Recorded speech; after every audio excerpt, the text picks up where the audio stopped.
Okay, again, I'm here with my mentor, Miss O'Hearn, talking about week 5, where the lesson was fraction multiplication by whole numbers. Um, we started off by going over reviewing some vocabulary, which went well. The kids still a little bit confused about when you put an improper fraction on the board, they forget the name. So, but at least one of them knew it. So, and then we went on to do a few of the problems on the board, and then we did a recipe. We tried to increase a recipe from one person to 4, and I probably threw too much at them because I asked them to give me the answer in a mixed numeral, and they didn't quite get the transfer from an improper fraction to a mixed numeral. And then you and I discussed that that's really, although there are some of the answers in the book that give a mixed numeral, we haven't really given them a lesson. It's not in the standards for them to know that. So that kind of took the gas out of the lesson. I kind of, the kids were kind of hemming and hawing and not getting it. I could see the look on their face. So from there, we went to a review of cups and things like cups and gallons, that type of thing.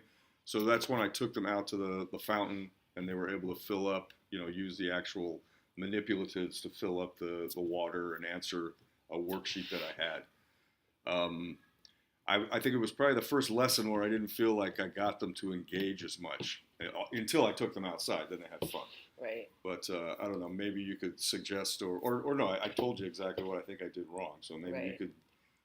So do you think that when you went outside and then they did the measurement activities, that any of them put together, okay, a fourth and a fourth and a fourth and a fourth and a fourth 9 times is 2 and 1/4? Like, do you think they're starting to make that connection? Okay, I think they're starting to. They weren't quite. They're just not quite there. We still just need to do a little bit more work until we get them over that edge, so to speak.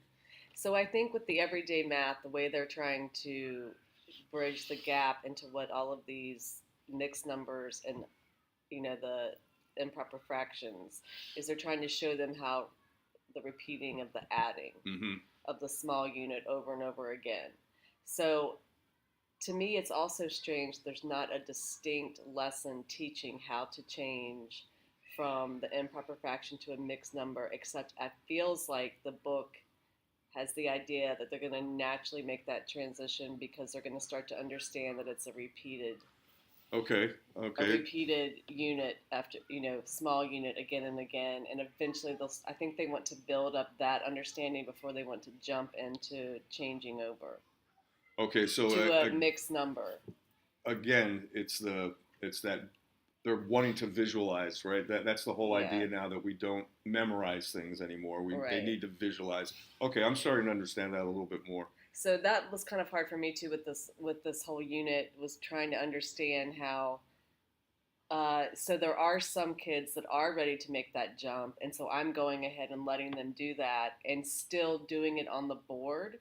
But for the kids that are not ready or do not understand it yet, then I'm just letting them keep it as an improper fraction.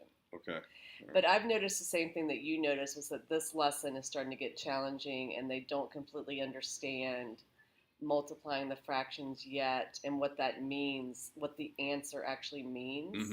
So on Sunday, we could do this lesson together. I'm going to do a repeat of a recipe lesson where they try to take where they take in small groups a recipe, and they're going to actually make it in small groups. Okay. Oh, so we're actually going to have some. So we're going to try that again. Okay. And then I think we'll just keep watching throughout the unit who's ready to make that jump into switching to mixed numbers, and not everybody will. And on the final assessment and by the standard, all they have to do is answer an improper fraction. Okay. So now, just keeping that in mind. So when you do teach, so you will teach how to make the improper fraction into a mixed numeral? I've been doing that on the board and just showing, so that for some of the kids, if they're ready to do that. Yeah, okay. Like, I've actually written out the multiplication.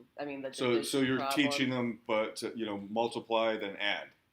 And then, okay. And showing how it's actually a division problem. 20 over 3 is actually 20 divided by 3. Right, okay. So we've showed both of those. I had two of the kids actually today when we were doing the same lesson you were doing. Aiden and Sharia knew how to either multiply or divide to show that mixed number. Uh-huh. So a couple more of them seem to start to, oh, okay, right, that makes more sense because you can't walk around 9/6 of a track, Right. You actually Okay. walk around this many laps. So I think that's why a lot of these lessons are starting to look really similar, is because they're trying to different ways to visualize what an improper fraction is. Okay. The recipe understand. helps. They did the talking about the walking the laps of the track Mhm. today in that Yeah. lesson. So I think we're just trying to build to that, but it's not that we're not trying to reach for everyone to meet the standard. They do not have to be able to convert, I understand. Okay. and they'll hit that in grade 5. Great. All right. Thank you again. All right, We'll thank see you next week.